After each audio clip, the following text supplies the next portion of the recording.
Commençons par le vase, le contenant. Comme vase, comme instrument dans la nouvelle création, nous ne sommes pas quelque chose de récent qui n'a jamais existé.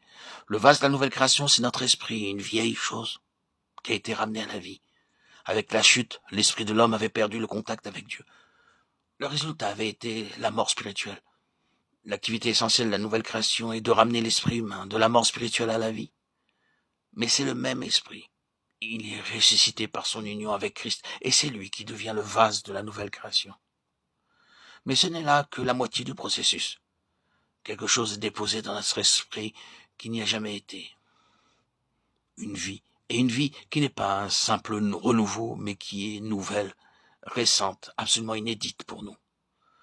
Cette chose-là, qui est si entièrement nouvelle, on ne la met jamais, dit la parole, dans de vieilles outres. Il faut que le contenant soit renouvelé, remis en état de vie, pour devenir le digne réceptacle de cette vie nouvelle de l'Esprit de Dieu. Ce sont donc là les deux aspects de la nouvelle création. D'une part, quelque chose qui est fait au vase, et d'autre part, quelque chose qui est mis dans le vase. Or, il y a là un principe auquel Dieu s'est lié et qui l'inspire dans tout ce qu'il fait. Sous quelque angle qu'on considère son activité, on peut en observer l'application. Quand Dieu fait une œuvre nouvelle, il ne l'édifie jamais sur de vieilles fondations. S'il entreprend quelque chose de neuf, il ne prend pas ses matériaux dans le vieux stock, il lui faut un renouvellement complet. Dieu ne met pas sa vie, son vin nouveau, dans de vieilles outres.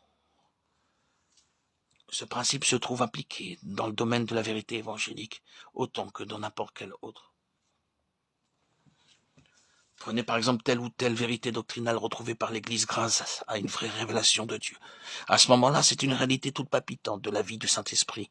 Les générations suivantes pourront bien adopter cette doctrine, essayer d'en tirer le meilleur parti possible, mais cette adhésion officielle à une vérité doctrinale, simplement parce qu'elle a fait ses preuves, demeurera stérile si elle n'est pas accompagnée d'un vrai renouveau dans l'expérience de ceux qui l'adoptent. C'est justement là, hélas, que tant d'erreurs ont été commises. Telle grande réalité spirituelle qui, un jour, retrouva sa place dans l'Église fut adoptée par les générations postérieures d'une façon toute objective, sans que les bénéficiaires d'une telle succession entassent eux-mêmes dans la réalité de la chose et dans son expérience vivante, ce qui est capital.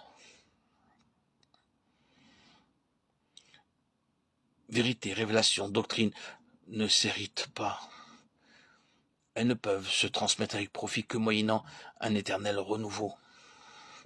La vision du fleuve d'Ézéchiel avec les arbres de chaque côté nombreux, dont le feuillage ne se flétrit pas, dont les fruits n'ont point de fin, n'est autre qu'une révélation du témoignage tel qu'il est dans sa vraie nature. Un principe de vie est à l'œuvre là, qui lui conserve une éternelle fraîcheur de siècle en siècle tout au long de son cours. La vérité doit être comme ces feuilles qui ne se fanent jamais, comme ces fruits qui sont toujours là, savoureux et prenants. La doctrine, malheureusement, n'a pas toujours cet attrait-là. Or, si elle ne l'a pas, son élément essentiel s'en est allé, cette nouveauté spécifique, cette fraîcheur éternelle de ce qui est de Dieu.